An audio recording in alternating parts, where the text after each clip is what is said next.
네, 원체 잘하니까 기가 죽어가지고. 열심히 외우셨는데. 네, 열심히 노력을 했는데. 자, 오늘은 자 우리 18절까지의 오직이란 말이 들어간 게 세 가지가 있어요, 그죠?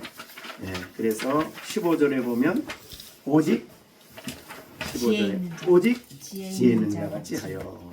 그리고 17절에 보면 오직 주의 뜻이 무엇인가 이해하라. 오늘 18절에 오직 성령으로 충만을 받으라. 네, 그래서 15절부터 18절까지 오직이란 말이 세 가지가 들어가 있습니다.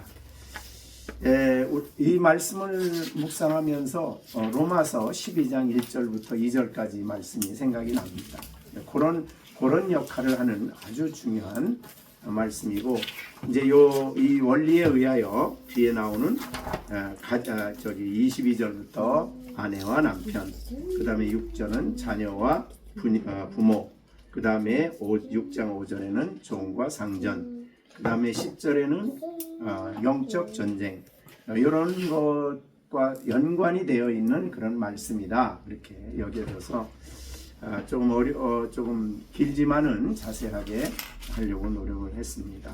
자, 오늘은 오직 성령의 충만을 받으라는 말씀이 오늘 설교의 주제고, 오늘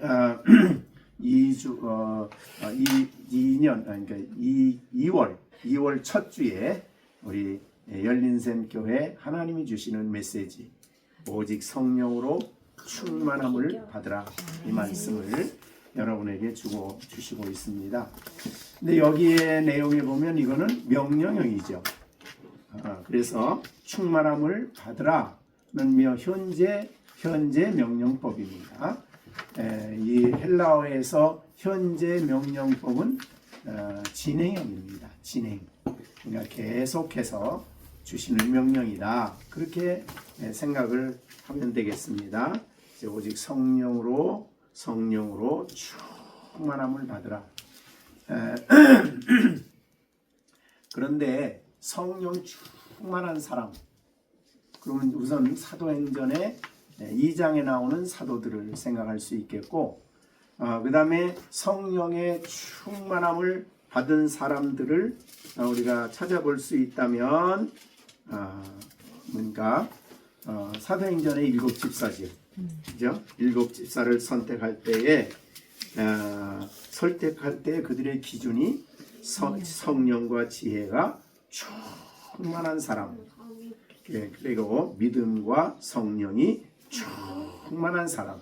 그래서 여기에 보면 사도행전에 오늘날로 말하면 이제 안수집사들인데 성령이 충만함이 안수집사의 자격이 되었습니다. 그렇게 말씀할 수 있는데, 그러면 성령의 충만은 어떤 사람들에게 주시는 명령이냐? 목사님이나 어떤 장로님이나 특별한 사역을 하는 사람에게만 주시는 명령일까? 그렇지 않지요. 그것이 오늘 말씀을 통해서 우리가 확인할 수 있는 거예요. 그래서 우리가 성령 충만 그러면 일반 성도들은 우리하고 별 상관이 없다, 이렇게 생각하면 안 되는 거죠. 성령 충만은 모든 그리스도인들에게 주시는 명령이 되겠습니다. 왜 그래요? 지금 우리가 5장 1절부터 에베소 5장 1절부터 어떤 사람을 얘기했어요? 5장 1절에는 하나님의 사랑받는 자녀들, 자녀들에게 한 말씀이지 어떤 직분자에게 주신 명령이 아닙니다. 하나님의 자녀들, 어떤 자녀냐? 우리가 갈라디아서에서 3장에서 말한 대로 너희가 다 믿음으로 말미암아 하나님의 자녀가 되었다. 그러니까 우리가 하나님의 자녀가 된 사람들 모두에게 적용되는 말씀이 성령 충만을 받으라는 그런 말씀이에요. 너희가 다 믿음으로 말미암아 그리스도 예수 안에서 하나님의 아들이 되었다. 우리가 갈라디아서 3장 26절이죠. 그러니까 이것은 헬라인이나 유대인이나 종이나 자유인이나 남자나 여자나 다 그리스도 안에 있는 사람에게 적용되는 말이 성령 충만을 받으라는 말입니다. 자, 그러면 오늘 여기에서 예배하는 여러분들에게도 하나님이 주신 명령이죠. 명령이니까 우리가 해도 되고 안 해도 되는 거 아니죠. 어떻게 해야 돼요? 명령은? 순종을 해야죠. 순종해야 할 아주 중요한 말씀이 성령 충만함을 받으라 하는 말입니다. 혹시 이 말씀을 듣는 여러분들 중에 나는 뭐 거기까지는 안 가도 그냥 대충 예수 잘 믿으면 됐지 뭐 이렇게 생각하는 것은 성경의 가르침이 아닙니다. 그래서 하나님의 자녀된 사람들, 그 다음에 성도들, 우리가 5장 3절에도 말한 대로 성도들, 그리고 그리스도 안에서 영원한 하나님 나라를 기업으로 받을 사람들, 그 다음에 빛과 그리스도 안에 있음으로 말미암아 빛의 자녀가 된 사람들, 8절이죠. 이것을 생각해 보면 우리 모두에게 있어서 성령 충만을 받으라는, 성령으로 충만함을 받으라는 이 말은 너무너무 중요한 명령입니다. 여러분, 성령으로 충만함을 받는 삶을 살지 않으면 신앙인들은 육체의 소욕을 따라 살아요. 둘 중에 하나예요. 그래서 갈라디아서 5장 16절에 보면 내가 이르노니 너희는 성령을 따라 행하라. 그리하면 육체의 욕심을 이루지 아니하리라. 성령의 소욕은 육체를 거스리고 성령은 육체를 거스리나니 이 둘이 서로 대적이 일어나서 그죠? 원하는 것을 하지 못하게 하려 함이라. 그러니까 우리 신앙인들에게 있어서 아주 심각한 문제예요. 그러니까 우리가 순종 능력이 없어서 부족해서 순종할 수 없다 그게 아니에요. 예, 굉장히 중요한 말이고 그렇기 때문에 특히 신약 시대 새 언약 안에 있는 예수님의 피와 예수님의 죽으심과 부활을 믿는 새 언약 안에 있는 성도들에게는 다 적용되는 말이죠. 예, 그러니까 구약 성도들은 아니었어요. 구약 성도들은 어떤 경우냐면은 성령이 어떠한 일을 하기 위해서 왔다가 떠나요. 그 대표적인 예가 발람이지요. 발람에게 성령이 임했어요. 그래서 예언을 다 했죠. 그만 떠났어요. 그 다음에 우리가 잘 아는 사울 임금에게도 성령이 임해서 새 마음을 주었는데 그가 하나님을 거역하고 교만하게 행동하고 욕심을 따라 행동하기 때문에 성령이 떠나버렸어요. 그러니까 구약에는 성령이 오셨다 떠나는 사람들이 많아요. 지금도 그렇습니다. 그래서 성령의 역사를 둘로 나눈다면 크게 일반 은총 영역에도 성령이 오셔요. 그러니까 일반 은총 영역, 안 믿는 사람 안에도 성령이 역사해요. 그리고 믿는 사람 안에도 역사하지만 왔다 가는 사람들이 있어요. 성령이 오셨다 간다. 이게 이제 일반적인 성령에 대한 생각인데 오늘 여기에 나오는 성령의 충만을 받으라는 것은 그런 의미가 아닙니다. 새 언약 안에 있는, 다른 말로 예수님을 믿어서 구원받아 하나님의 자녀된 사람들은 다 이 말씀을 순종해야 되는 말이에요. 그만큼 중요하다고 말이죠. 그래서 성령에 대한 내용을 오늘 좀 더 주의 깊게 또 강조해서 말씀드리려고 합니다. 자, 성령과 관련해서 성경에 대표적인 표현이 있는데 첫째는 성령의 내주하심이다. 내주란 말은 내 안에 오셔서, 성령이 내 안에 오셔서 늘 우리 안에 떠나지 아니하고 계시는 것이 바로 그것을 우리는 성령의 내주라는 말을 써요. 내주는 뭐예요? 주, 우리 안에 오셔서 거하신다. 그런 말이죠. 자, 그것을 대표적으로 보여주는 것이 이제 고린도전서 6장 19절이에요. 6장 19절. 너의 몸은 너희가 하나님께로부터 받은 바 너희 가운데 계신 성령의 전인 줄을 알지 못하느냐? 너희는 너의 자신의 것이 아니다. 그 말은 우리는 우리 것이 아니다. 성령이 우리 마음 가운데 계시기 때문에, 성령이 우리의 주인이시기 때문에 우리는 성령의 소유된 사람들이다. 이렇게 볼 수 있죠. 여러분, 하나님의 성령이 우리 부족한 사실 우리 마음이 이제 성전인데 우리 마음 속에 들어오셔서 사실은 분도 내고 욕심도 갖고 다투기도 하고 뭐 그런 것이 악한 생각이 자꾸 일어나는 우리의 마음 안에 성령이 거하신다는 것이 얼마나 놀라운 축복이냐. 굉장히 중요한 복이죠. 그래서 마음은 이제 우리 지정의의 좌소라고 그러지 않습니까? 그래서 지정의뿐만 아니라 우리 영 속에 거하시면서 성령이 우리의 감정, 우리의 감성, 우리의 지성, 우리의 의지, 우리의 영혼 속에 감동을 주시고 감화를 주시고 역사를 늘 하시는 거예요. 내주하시기 때문에. 그래서 너의 몸은 성전이다. 늘 우리 강조한 말씀입니다. 예수님이 예루살렘 성전에서 나오실 때에 제자들이 성전의 그 웅장함을 보고 예수님에게 자랑을 했죠. 예수님, 이 성전 좀 보세요. 얼마나 웅장하고 화려합니까? 라고 얘기할 때 예수님이 야, 그렇다. 이렇게 얘기 안 하고 뭐라 그래요? 이 성전은 다 무너진다. 돌 하나도 돌 위에 남지 아니하고 다 무너진다. 주님이 이 땅에 세우시고 하신 성전은 바로 성령이 내주하시는 우리, 그래서 그리스도에게 속한 우리가 진정한 성전이죠. 주님이 세우고 싶은 성전이에요. 그래서 그리스도가 성전의 모퉁이 떨이고 그리스도에게 연합된 우리 모든 그리스도인들이 성전이고 그것이 바로 그 사람들 안에 성령이 내주하여 계신다. 그래서 그렇기 때문에 내주하신 사람의 마음속에 성령이 오셔서 예수님과 같은 생각을 하고 예수님을 기뻐하는 일을 하고 하나님께 영광 돌리는 일을 하도록 우리 안에 늘 감아주시고 감동 주시고 성경의 말씀을 사랑하게 하고 이런 일을 끊임없이 하시는 거죠. 성령이 내주하시는 성령이에요. 그러니까 우리가 성령이 우리 안에 계신다는 것이 얼마나 놀라운 선물이고 복인지 모르죠. 엄청 큰 복이죠. 네. 그래서 우리로 하여금 다시 힘을 얻게 하시고 또 진리를 깨닫게도 하시고 여러 가지 이 사역을 우리 안에 내주하시면서 하나님의 성전이기 때문에 영원한 그 나라를 선물로 받을 때까지 끊임없이 우리 안에서 아버지의 뜻을 따라 활동하시고 역사하시는 분이 위대하신 성령이시다.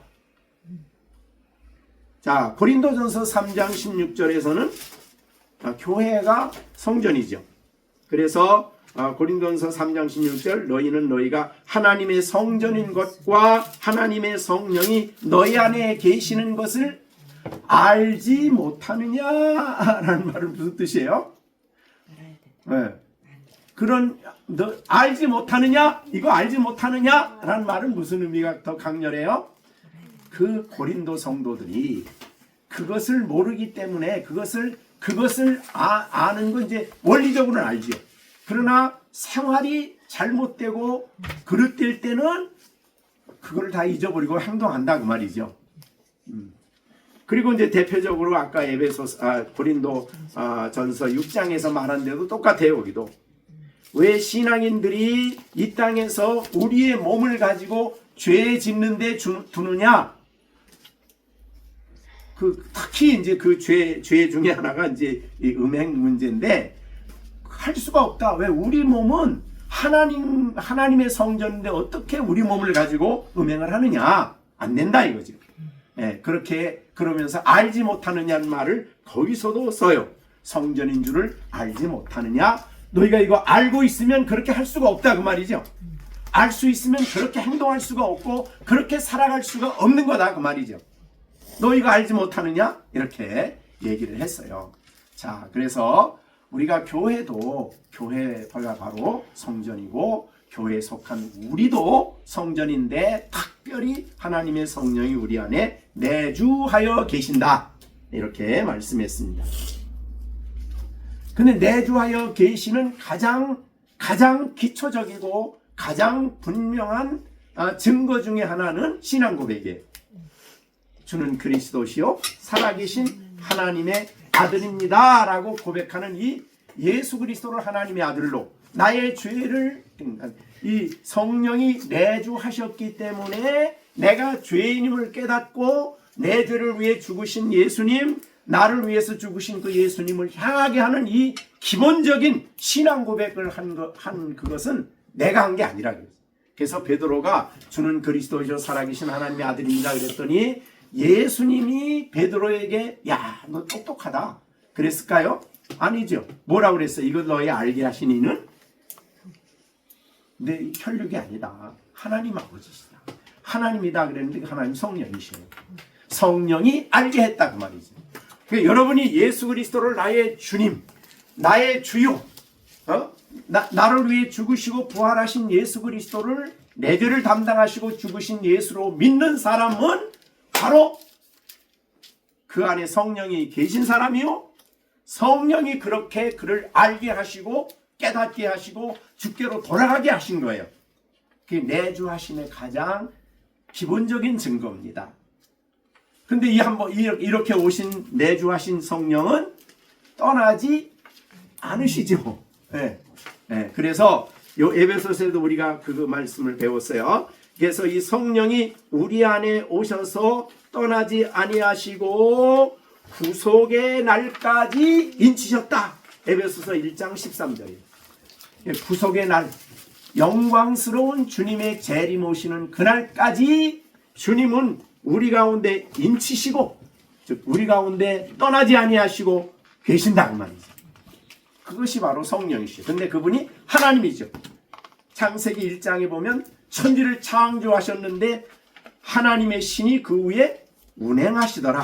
그러니까 삼위일체 하나님의 세계 창조죠. 그러니까 성부 하나님은 창조 계획을 세우셨고 그것을 구체적으로 모든 자료를 다 만든 분은 성자 하나님이고 그 창조주 예수님도 자본에 보면 그리고 그것에게 생기를 불어넣으시고 생명을 불어넣으시고 모든 것이 돌아가게 하신 분이 성령이시고 삼일체 창조도 삼일체고 우리 에베소서 1장에서는 구원 역사도 삼일체죠. 그런 놀라운 하나님이 우리 마음 가운데 들어와 계신다. 이게 성령이 내주하신. 어디에서나 여러분들이 이거를 잊지만 어떤 자리에 가서나 너 하나님의 성전인 거 알지 못하느냐? 이렇게 얘기하면은 정신을 차리고 그렇지 하나님의 성전이지 하나님의 성령을 근심하게 할 수 없지 하나님을 성령을 슬프게 할 수 없지 이렇게 돼가는 거죠. 이것이 성령의 내주하심입니다. 자, 근데 성령과 관련해서 또 하나 있는 게 뭐냐 하면은 세례 요한이 성령과 관련해서 또한 얘기를 했어요. 자, 세례 요한이 강조한 것은 사람들이 세례 요한 보고 야, 이 세례 요한이 주님이 아니냐? 메시아가 아니냐? 그랬을 때 베드로가 아니야, 나는 그 사람이 아니고 내 뒤에 한 분이 오시는데 나는 그의 신발끈도 풀 수가 없는 사람이야 하면서 내 뒤에 오시는 이는 나는 물로 세례를 주지만 내 뒤에 오시는 이는 성령으로 세례를 주신다. 그래서 세례 요한은 예수님을 성령으로 세례 주시는 분이라고 말씀을 해요. 자, 그것이 이제 마태복음 3장 11절이고 마가복음 1장 8절이고 누가복음 3장 16절이에요. 그러니까 3복음서에 다 이 이야기를 기록했어요. 요한의 예수님에 대한 가장 중요한 증거는 이분은 성령으로 세례를 주시는 분이다. 물론 다른 것도 증거했지만 세상죄를 지고 가는 하나님의 어린 양이라는 말도 강조했지만 요한에게 있어서 내 뒤에 오시는 이 분은 위대하신 분인데 이분은 바로 성령으로 세례를 주시는 분이다. 이 말씀을 했어요. 자, 그런데 요 성령으로 세례를 준다는 것이 실제적으로 문자적으로 이루어진 게 오순절이에요. 그래서 우리가 이제 사도행전에 보시면 사도행전 1장에 한번 보세요. 1장에 보면은 예수님이 이 땅에 오시면서 하신 말씀에 대해서 얘기합니다. 사도행전 1장 5절 요한은 물로 세례를 베풀었으나 너희는 몇 날이 못되어 성령으로 세례를 받으리라. 이건 예수님이 하신 말씀이 사도행전 1장이에요. 그런데 이 성령으로 세례 받는다는 이 말은 이 4절에 보면 예루살렘을 떠나지 말고 내게서 들은 바 아버지의 약속하신 것, 아버지의 약속이에요. 하나님 아버지의 위대한 약속이 뭐냐? 바로 성령의 세례를 주시겠다는 거예요. 성령의 이 땅에 있는 하나님의 교회에 성령의 세례를 주시겠다는 것이 예수님에게 그 아버지 하나님의 약속이고, 예수님이 제자 사도들에게 너희는 예루살렘을 떠나지 말아라, 성령이 세례 주시는 이 약속이 이루어질 때까지 여기에 거하여야 된다. 너 성령의 세례를 받지 않고 그냥 막 뭐 일하겠다고 막 열심을 가지고 돌아다니지 마. 그게 중요한 게 아니야. 지금 너희는 여기 떠나지 말고 아버지의 위대한 약속을 기다려라. 그 약속이 성령의 세례였다. 자, 그래서 이렇게 돼가지고 예수님 이제 사도들은 예수님이 승천하신 후에 사도들은 예루살렘을 떠나지 않고 모여서 전심으로 기도를 하죠. 자, 기도를 했는데 그것이 예수님이 부활한 날을 예수님이 부활하신 다음부터 오순절이에요. 50일이죠. 그러니까 예수님이 승천하시고는 10일. 네, 그래서 오순절이 이제 2장 1절에 나와요. 사도행전에 2장 1절. 네, 오순절 날이니 이름에 그들이 한 곳에 모였는데 호련히 하늘로부터 이 위대하신 성령의 세례가 임하게 됩니다. 자, 그래서 성령의 세례를 사도들 거기에 모인 사람들인데, 이 성령의 세례를 받은 요 사람들은 그 당시에 한 120명 정도 모였는데, 120문도라고 그러죠. 요 사람들에게 사도들만 싹 성령 세례 받고 나머지 사람들은 싹 빼고 안 그랬어요. 거기 누구 다 모였는지 몰라. 일단은 그 모인 자리, 기도하는 자리, 함께 기도하는 그 자리에 성령의 세례가 그 가운데 임했죠. 빠지지 않고 다 임했어요. 굉장히 중요한 의미가 있죠. 구속사에 있어서 이게 한 번 있는 성령의 세례라 그래요. 자, 그런데 그 다음 보세요. 우리가 사도행전 2장 4절 보세요. 또 다른 말이 나와요. 우리가 4절. 그들이 다 성령의 충만함을 받고. 그러니까 여기 성령의 세례라는 말을 썼는데 사도행전 1장에 성령의 세례가, 여러분 세례라는 말은 뭐라고 표현하냐면 사람이 뭘 뒤집어 쓸 때 물로 뒤집어 씌우고는 물 세례 받았다 그러죠. 물로. 그러니까 뭐 세례 받았다는 의미 자체가 아주 완전히 거기에 잠기고 다 거기에 부어진 거예요. 그래서 세례 받는다 그래요. 그러니까 성령 세례 말고도 일반 사람들이 세례란 말을 쓸 때는 저 사람 세례 받았다 이런 말을 할 때는 아주 완전하게 거기에 부어진 거예요. 자, 그래서 이 성령이 세례를 받고 난 다음에 성령이 충만해졌는데 사람들이 그걸 본 사람들이 이상해. 이 사람들이 이제 거기 있는 120명이 다 이상해. 말도 이상한 말하고 전혀 다른 사람이야. 그래서 이거를 성령 세례를 모르는 사람들이 뭐라고 말했냐면 이 사람들은 지금 술 취했네. 이렇게 얘기를 했어요. 술 취했다고. 그게 이제 사도행전 2장 13절이죠. 어떤 이들은 조롱하여 이르되 그들이 새술에 취하였다. 이렇게 얘기해요. 자, 그러니까 여기 술이란 말이 나와요. 자, 그러면 우리가 에베소서 5장에도 술하고 성령하고 같이 나오죠. 그죠? 네, 거기도 술 취하지 말라. 오직 성령의 충만을 받으라. 거기도 술 취함이 나와요. 여기도 지금 술의 이야기가 나옵니다. 그러니까 2장 15절에 베드로가 이런 말을 합니다. 아니 지금 제3시다. 이 3시면은 대개 오전 9시예요. 6을 더하면 돼요. 오전 9시인데 너의 생각과 같이 이 사람이 취한 것이 아니다. 새벽부터 아침부터 술 취하는 사람이 어디냐? 그런 말이죠. 이들이 지금 이렇게 특별한 모습으로 나타난 것은 요엘이 예언한 성취가 예언이 이루어진 거다. 요게 이제 요게 바로 86절입니다. 그래서 선지자 요엘을 통하여 말씀하신 것이 일러스되 하나님이 말씀하시기를 말세에 요건 이제 요엘서 2장입니다. 그죠? 2장 28절부터 나오는 말인데 거기 보세요. 말세에 내가 내 영을 모든 육체에게 뭐 한다고? 부어준다. 이게 세례예요. 충만하게 막. 저 사람 세례 받았어. 물로 세례 받았어. 뭘로 세례 받았어 할 때 세례라는 말이에요. 그냥 부어주는 거예요. 뭐 하늘에서 그냥 막 부어주는 거예요. 막. 그 다음에 그런데 부어주는 어떤 사람에게? 너의 자녀들은 예언하고 젊은이들은 환상을 보고 늙은이들은 꿈을 꾸고 내가 내 영을 내 남종과 여종들에게 그러니까 이때는 차별이 없어요. 그죠? 초대교회 구약 시대 때는 주로 어떤 사람이냐면 선지자들, 그 다음에 예언자들, 그 다음에 무슨 뭐 특별한 사람들에게 성령이 부어졌는데 아주 희소했죠. 근데 이제 신약 시대가 되면 바로 여기에 이제 새 언약 안에 있는 이 신약 시대가 되면 차별이 없어요.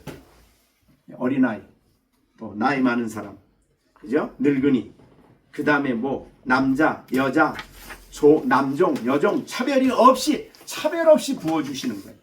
아주 충만하죠. 이게 새 언약 안에 있는 신약 시대의 특징입니다. 그러니까 우리 여기에 우리 열린샘교회 식구들 다 적용되는 말이죠. 다. 나는 어린데 근데 여기 성경에는 어려도 상관없어요. 그죠? 네. 그래서 어떻든 우리들에게 하나님이 부어주시는 성령의 충만이에요. 그런데 이거를 여기는 뭐라 하냐면 아까 말한 대로 성령의 아까 세례. 그럼 성령의 세례는 최초 이렇게 말해요. 좀 언약 그 단어 뜻이 성령의 세례는 딱 한 번 받습니다. 언제? 첫 번째 성령 충만이에요. 첫 번째. 자, 그러면 이제 그 다음에 나오는 게 이제 성령 충만이거든요. 성령 충만. 그럼 성령 세례는 한 번이에요. 그 다음에 성령 세례 받은 사람이 그 다음부터 중요한 게 뭐냐면 성령의 충만을 받는 거예요. 그런데 보세요. 이제 우리가 성경에 보면 오순절 이후에 성도들의 모습을 보세요. 여기 이제 사도행전 4장 8절. 베드로가 성령이 충만하여 이르되 이건 오순절 성령 충만이 아니에요. 네, 충만하여 이르되 하면서 설교를 해요. 그러니까 성령이 충만해진 거는 지금 베드로에게 하나님의 말씀이 충만해진 거예요. 성령이 말씀으로 충만케 해서 지금 일어나서 하나님 말씀을 외치는 거죠. 그러니까 그 다음서부터 이제 성령 충만이 계속 나옵니다. 그래서 이제 초대 교회가 박해가 일어났어요. 그랬더니 교회가 모여서 열심히 기도합니다. 그래서 사도행전 4장 31절 빌기를 다함에 어떻게 됐어요? 모인 곳이 진동하더니 무리가 다 성령이 충만하여 담대히 하나님 말씀을 여기는 성령이 충만해진 이유는 그들을 담대하게 하기 위함이에요. 그리고 하나님의 말씀을 전하게 복음을 전할 수 있게 담대함을 주셨어요. 이게 성령 충만이에요. 근데 여기도 차별이 없어요. 모인 사람 다 받았어요. 자, 그래서 이제 좀 특징입니다. 자, 이제 뒤로 더 넘어가면 자, 우리가 사도행전 우리가 고넬료의 집을 가봅니다. 고넬료 사도행전 10장이죠. 고넬료에 가보니까 베드로가 고넬료의 집에 가서 설교를 하죠. 그런데 38절 보세요. 사도행전 10장 38절 하나님이 나사렛 예수에게 성령과 능력을 기름 붓듯 하셨다. 이게 이제 예수님에게 이루어진 일인데요. 그 다음에 이제 보세요. 44절. 베드로가 예수님에 대한 이 복음을 전할 때에, 말할 때에 성령이 말씀 듣는 내려오셨어요. 그래서 45절에 베드로와 함께 온 할례받은 신자들이 이방인에게도 성령 부어주심. 이게 이제 성령 세례예요. 성령의 충만이죠. 부어주심을 놀랬죠. 고넬료의 가정에는 성령 세례하고 성령 충만하고 한 번 나타난 사건이에요. 같은 장소에서. 그죠? 그 다음에 이제 그러니까 고넬료가 이제는 성령 충만 받고 성령 세례 받았으니까 이제는 난 항상 성령 충만하다 그러나요? 그렇게 안 하죠. 그래서 성령 세례는 단회적이고 성령 충만은 반복적입니다. 반복적이에요. 어떤 일을 하기 위해서, 어떤 사역을 위해서 성령이 부어지는 거예요. 그래서 깨닫게 하고 용기를 갖게 하고 담대하게 하고, 그때는 이제 주로 말씀과 함께, 그러니까 성경 말씀과 함께 성령이 충만해지고, 말씀 들을 때, 설교 들을 때. 그래서 이 베드로가 설교 들을 때에 이때 사건을 뭐라고 표현하냐면 우리와 똑같이, 자기들과 똑같은 성령을 받았다. 이 47절 보세요. 10장 47절. 이에 베드로가 이르되 이 사람이 우리와 같이 성령을 받았다는, 이 같이란 말은 어느 때를 얘기하는 거예요? 오순절 성령 세례 받은 거, 그리고 성령 충만. 자, 그래서 똑같다. 그 다음에 이제 이 사건을 두고 나중에 이제 예루살렘에 올라왔을 때 문제가 생겨요. 문제가 생겼을 때에 베드로가 논증하는 내용이 이제 11장에 나오는데요. 그 논증하는 내용 속에 보면 똑같은 이제 상황을 얘기합니다. 뭐라고 얘기하냐면 그 성령이 그들에게 임한 것에 대해서 15절, 11장 15절. 내가 말을 시작할 때에, 설교할 때 그 말이죠. 성령이 그들에게 임하시기를 처음 우리에게 하신 것과 같이, 처음 우리가 여기 어디, 이게 뭘까요? 오순절입니다. 똑같은 성령이 그들에게 똑같이 임했다는 거예요.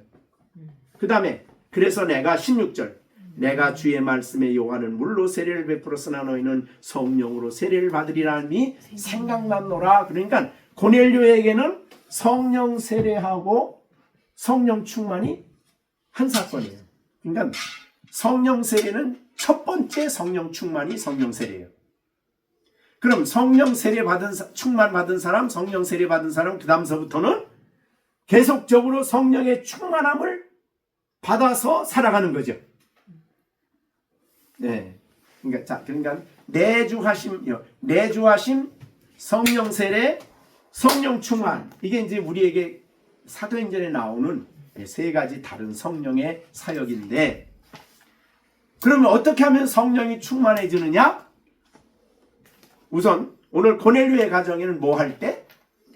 중요한 것은요, 성령 충만이라는 것에 대한 말씀은 아직 없었지만 이 사람은 하나님 말씀을 듣고자 하는 간절함이 있었어요. 그리고 그것 때문에 기도를 했어요. 고넬료의 가정이.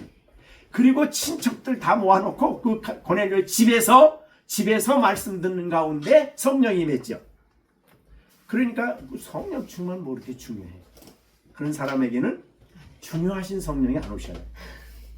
너는 나 별로 우습게 여긴다. 그런 뜻이죠. 그래서 우리들에게 아주 중요한 오늘 메시지 내용 중에는 성령 충만을 소중하게 사모해라.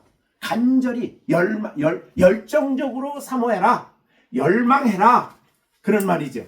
그럼 성령이 말씀 들을 때 우리의 영혼 속에 충만히 말씀과 함께 임하는 거예요. 깨닫게, 그 진리를 깨닫게 하고 하나님의 성령이 주시는 은사와 은혜를 받게 하는 거죠. 그래서 우리가 이 중요한 기본은 성령 충만이 나에게 오늘도 있어야 되고, 또 이 주일 예배에도 나에게 임하여야 되고, 내가 성경 읽을 때에도 역사해야 되고, 기도할 때에도 성령 충만이 오셔야 되고, 사모하라는 거죠. 다른 말로. 네, 그냥 성경 그냥 읽고 끝나고 그렇게 하는 게 아니죠. 설교 오늘 뭐 좀 가서 듣고 뭐 그냥 그러니까 이게 너무 중요한 문제예요. 첫째, 성령 충만하려면 사모해라. 열렬히 사모해라. 왜냐하면 그 성령의 충만이 오실 때 나에게 우리가 생각할 수 없는 은사들을 가지고 나에게 주시고 내가 감히 내가 만들 수 없는 은혜, 내가 만들 수 없는 은사, 내가 만들 수 없는 그분이 줄 수 있는 하나님의 뜻을 줄 수 있는 것들을 우리에게 주시기 때문이죠. 이 충만함을 가지고 사는 것이 그리스도예요. 여기에 기쁨이 있고 여기에 만족이 있고 여기에 평화가 있고 여기에 감사가 있고 그렇게 됩니다. 자, 그러면 그렇게 하십니까? 토요일부터 주일날 성령 충만에 대한 열망과 사모함과 갈망과 고넬료의 가정처럼 이렇게 간절히 사모함이 있냐 그 말이죠. 성경을 읽을 때도 그래서 기도할 때도 이게 그러니까 성령의 충만은 가장 기본적인 룰은 뭐냐면 성경을 가지고 성경을 통해서 역사를 하셔야 돼요. 성경, 설교에도 성경이 있죠. 경건의 시간에도 성경이 있죠. 기도에도 성경이 있죠. 그러니까 성령 충만과 관련해서 가장 중요하게 우리가 여겨야 될 것은 하나님의 말씀에 대한 사모함과 귀중히 여김과 열정이죠. 오늘 우리 시온이 오늘 주일 예배 오늘 하나님 나에게 뭐 주실까 하고 좀 기다려봤어요. 간절히 오늘 나에게 무슨 말씀 주실까 그런 사모함이 그 열망이죠.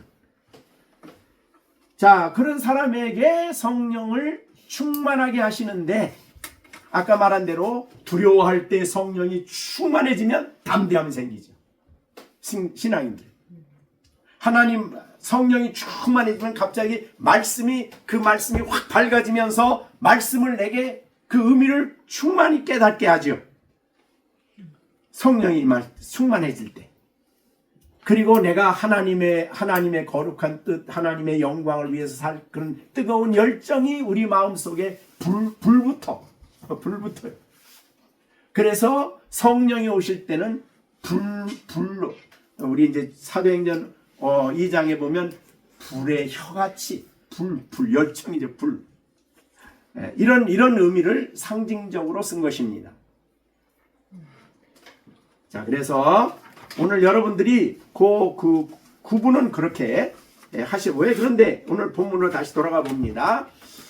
다시 본문으로 돌아가 보면 술 취하지 말라 이는 방탕은 아까 이제 새술에 취했다 그랬는데 술 취하지 말라 이는 방탕한 것인데 오직 성령으로 충만을 받으라.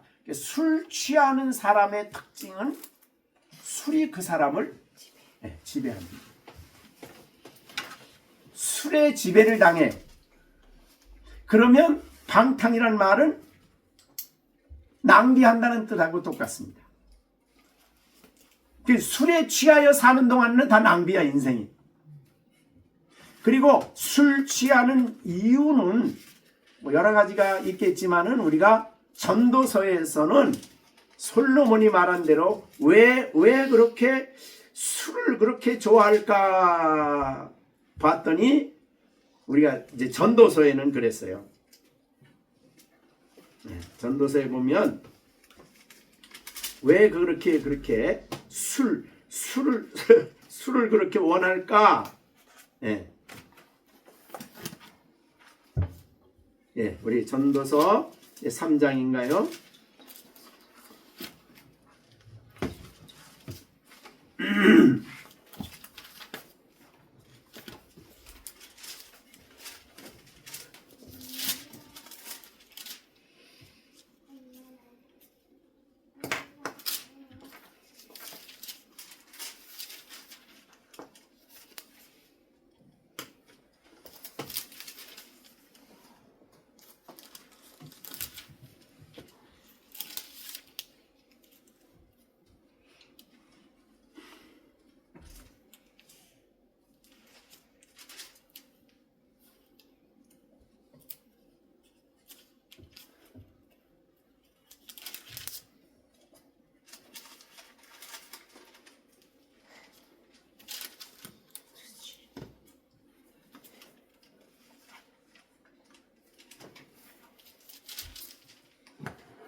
네, 2장인데 이렇게 안 보이네. 2장인데 이렇게.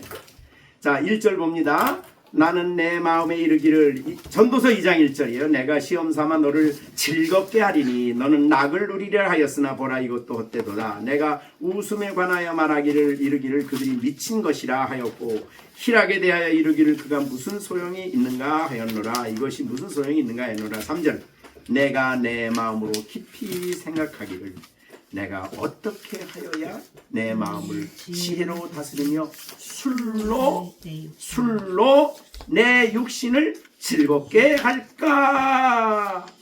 이게 술 먹는 사람의 마음이 이렇습니까? 육신을 즐겁게, 내 육체를 즐겁게. 그러니까 신앙인들의 삶은 하나님이 우리의 기쁨이잖아요. 그래서 하나님을 큰 기쁨이라고 그러잖아요. 그런데 솔로몬은 왕인데 최고급 술을 먹으면서 어떤 거를 마셔야 내가 기쁠까 이러고서 그렇게 했다 이거죠. 그래서 우리가 이제 잠언에 보면 술에 대해서는 굉장히 엄격하죠. 아주 술에 대해서는 어떻게 하라고 그래요? 아예 보지도 말라. 그렇게 말할 정도로 아주 엄격하게 말씀하셨습니다. 자, 오늘 우리가 다 찾아볼 수는 없고 여기 이제 잠언 24장이죠. 24장에 보면 이게 정말 술이 얼마나 자, 이 30절이에요. 23장 30절 술에 대해서 술에 잠긴 자에게 이게 술 세례 받은 사람이죠. 술에 충만한 사람이에요. 잠긴 자에게 있고 뭐가 재앙이 있고 그다음에 분쟁이 있고 원망이 있고 까닭 없는 상처가 네게 있느뇨 붉은 눈이 네게 있느뇨. 술 먹으면 눈이 좀 붉어집니까? 여기 붉은 눈이 네게 있느뇨. 술에 잠긴 자에게 있고 혼합한 술을 구하러. 혼술이 뭐예요? 술을 서로 이렇게 혼합해가지고 먹는 걸 뭐라고 그러죠? 폭탄. 혼합한 술. 술을 구하러 다니는 자에게 있느니라. 포도주는 붉고 잔이 번쩍하며 순하게 내려가나니 너는 그것을 포도주도 뭐하지도 말라. 31절에는 아예 보지도 말라. 그것이 마침내 뱀같이 그러니까 술이 뱀같이 쏜다는 거예요. 뱀같이 물 것이고 독사같이 쏜다. 독사한테 물리는 거예요, 술을. 그 다음에 술 취하면 어떻게 됩니까? 33절. 내 눈에는 괴이한 것이. 술 취한 사람이 안 보이죠, 제대로. 괴이한 것이 보일 것이고 내 마음은 구부러진 말을 할 것이며 너는 바다 가운데 누운 자 같을 것이요 돛대 위에 누운 자 같이 위험에 처한다는 거죠. 내가 스스로 말하기를 사람이 나를 때려도 아프지 않다. 그래서 술 먹는 모양이야. 옛날에 우리나 유명했던 그 중국 영화 취권이라는 게 있는데 왜 술을 그렇게 많이 먹는 줄 아세요? 취권에? 맞아도 안 어떻게 해달라고? 맞아도 안 술 그 취권이야. 엄청나게 먹으면 막 마셔도 안 아픈 거야. 그래서 술 먹어. 여기도 오니까 그랬네요. 그죠? 아프지 않다. 나를 때려도 안 아프다. 근데 감각이 없다. 내가 언제나 깰까? 깨면은 다시 술을 찾겠다. 그냥 술 먹고 이거 골치가 아픈 게 이제 안 먹겠다 그런 사람이 그걸로 끝나요? 또 먹어. 그러니까 아예 물리지 않으려면 아예 쳐다도 보지 말아라. 그런 교훈이죠. 자, 그런데 왜 술 취함과 성령 취함을 이렇게 같이 놓았을까요? 술 취한 사람이 살아가는 방식하고 성령 충만한 사람하고 비슷한 데가 있다 이 말이죠. 그래서 성령 충만한 사람은 성령에 이끌린 바 돼요. 성령이 역사하시면 그의 기쁨이 돼요. 마음의 만족이 돼요. 성령이 진리를 깨닫게 하고 예수님을 깨닫게 하고 그 진리 가운데로 인도하는데 그것이 그 마음의 감동이 되고 기쁨이 되고 감사가 돼요. 그래서 너무너무 충만한 성도의 모습이죠. 술 취하는 것은 하고 반대지만 비슷한 부분이 있다고 말이죠. 그래서 오늘 본문에 술 취하지 말라 하면서 술 취하면 그의 인생 전체가 다 술 취하며 행동하는 것이 전부 다 방탕과 관련돼 있어요. 자, 방탕한 사람은 성경에 대표적으로 누가 보면 15장에 나오는 사람 있죠? 둘째 아들. 네. 네. 아버지 집을 떠나죠. 네? 아버지 집을 떠나 재산 다 달래가지고 아직 아버지 살아 계신데 재산 달래. 그럼 말이 됩니까? 그래가지고 그 아버지가 너무 넓은 마음을 가져가지고 재산을 걔 몫을 다 띄워줬어. 그랬더니 가지고 나가서 뭐 했어요? 네, 먹고 마시고 즐기고 쾌락하고 막 그게 바로 그게 여기 방탕이에요. 이게 방탕이에요. 허랑방탕. 인생 낭비하는 거예요. 세상을 낭비하는 거예요. 그러니까 술 취하면은 인생을 낭비합니다. 그래서 술 취하지 말아라. 그런 말을 하신 거예요. 네, 요새 정말 술 취하고 술독에 술에 뭡니까? 술에 아예 인 박힌 사람 어떤 사람이에요? 술 술 취하는 정도가 아니라 술에 중독이 된 사람. 그 사람들은 병원에 가서 특별히 받고 난 다음에 또 와서 또 해. 참 무섭죠. 독사에 물렸어요. 무서운 거예요. 그래서 그런 일을 하면은 사실은 술 취한 사람들 그 치료하는 그 병원 같은 데 가보세요. 다 인생 낭비하는 거 아니에요. 그렇게 그것뿐만 아니라 제정신이 아니어가지고 사람 패고 뭐 별 괴이한 것이 보니까 나중에는 별짓 다 하는 거예요. 자, 그러니까 술 취하지 말라. 술은 뭐 하지도 말라? 보지도 말라. 뭐라 그랬어요? 술은 보지도 마라. 유혹을 받으니까 보지도 말아라. 하나님 백성은 성령의 충만을 받아야 될 사람들이다. 술 취할 사람이 아니라 하나님의 영의 충만함을 받고 살아가야 할 사람들이 성도들이라 이 말이죠. 그럼 성령이 충만해지면 와서 진리를 가르치고 하나님의 말씀을 새롭게 이야기하고 또 바른 지혜 여기에 있는 대로 위에서 주의 뜻이 무엇인가 이해하라 하고 난 다음에 성령으로 충만함을 받으라는 이유가 뭐예요? 뜻을 아는데 멈추는 거 아니죠. 순종하려면 성령이 충만해져야 된다는 얘기죠. 그래서 여기에 이제 18절에는 충만함을 받으라 그런 말씀을 하신 거예요. 이게 연결되는 거죠. 그래서 오늘 15절부터 여기에 18절까지는 오직이 다 연결이 되는 거예요. 네, 그래서 오직 지혜 있는 자 같이 해라. 그러기 위해서는 함부로 행동하고 그냥 즉흥적으로 행동하고 그러지 말고 어떻게 행할지를 자세히 주의해야 지혜 있는 자 같이 하여 지혜 없는 자 같이 하지 말고 지혜 있는 자 같이 해라. 그러기 위해서는 세월을 아끼라. 지혜로운 살아가는 방법 중에 세월 아끼라고 하신 말씀을 강조했어요.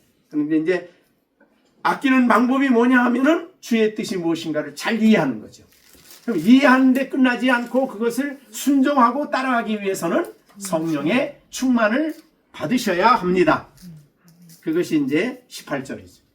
그래서 오늘 15, 16, 17, 18 요 네 구절은 서로 연결이 되는 말씀이고 우리가 다 잊지 말아야 될 그런 말씀이다. 그렇게 여기 이 세상에 정말 이 말씀을 떠나서 어리석게 살아가는 사람들이 얼마나 많습니까?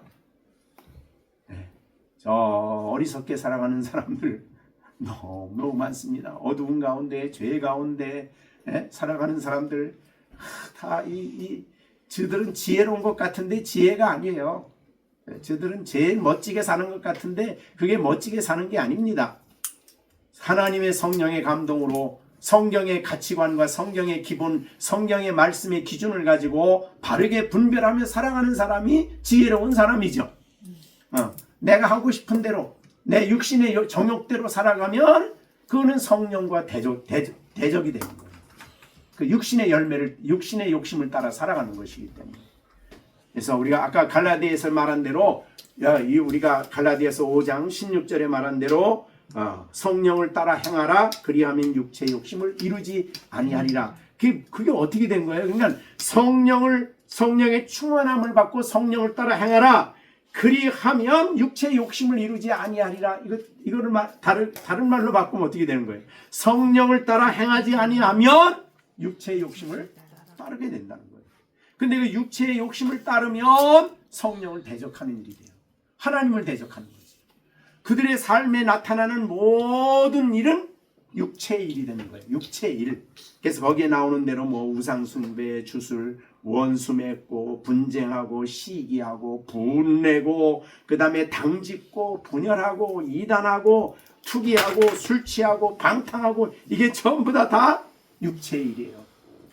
그럼 이것을 단호하게 거절하는 것이 성령 충만이죠.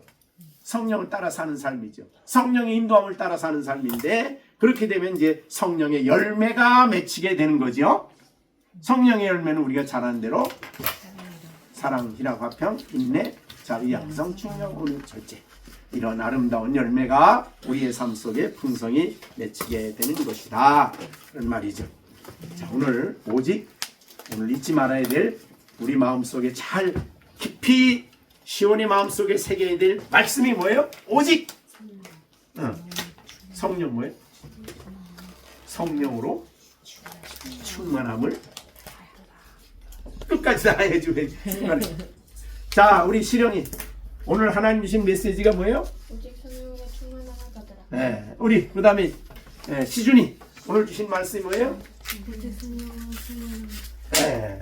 자, 우리 시완이도 한번 해볼까? 오직 성령으로 오직 성령으로 충만. 와. 자, 기도하고 마치겠습니다. 하나님 아버지 감사합니다. 오늘도 저희들에게 귀한 시간 주시고 하나님의 말씀을 듣게 하심을 감사드립니다. 우리가 아버지 하나님, 날마다 우리의 삶 속에 성령의 충만함을 받고 성령의 가르치신, 교훈하신, 성령의 인도하신, 성령의 감화, 성령의 능력 주심, 이 모든 일들을 성령의 충만함을 받고 살아가는 우리 모두가 될 수 있도록 하나님 역사해 주시옵소서. 우리 작년으로 비롯해서 모든 어린아이에 이르기까지 아버지 하나님 거룩하신 성령으로 충만함을 받고 성령의 인도, 성령의 가르치심, 성령의 교훈하심을 따라 살아가는 놀라운 역사가 있게 됨으로 말미암아 성령의 열매가 풍성히 맺힐 수 있도록 돌보아 주시옵소서. 이 어둡고 깜깜한 세상에 우리가 성령의 인도를 충만함을 받지 아니하면 우리가 이 세상에 어리석게 살아가기가 쉬운 것이고, 아버지 하나님, 이 세상이 주는 즐거움과 쾌락을 위해 살아가지 않게 하시고 오직 성령의 인도하심 안에서 영적인 기쁨과 평안과 감격과 소망을 가지고 살아가는 우리 모두가 되게 하여 주시옵소서. 예수님의 이름으로 기도하옵나이다. 아멘. 우리 주 예수 그리스도의 은혜와 하나님 아버지의 넓고 크신 사랑과 성령의 감화 교통하심이 이 땅에 사는 동안에 오직 지혜로운 사람이 될 것을 다짐하고, 이 세상에 사는 동안에 오직 주의 뜻이 무엇인가를 이해하고 오직 성령으로 충만함을 받으며 살아갈 것을 다짐하는 우리 열린샘교회 식구들 가운데 이제로부터 영원토록 함께 계실지어다. 아멘. 아멘.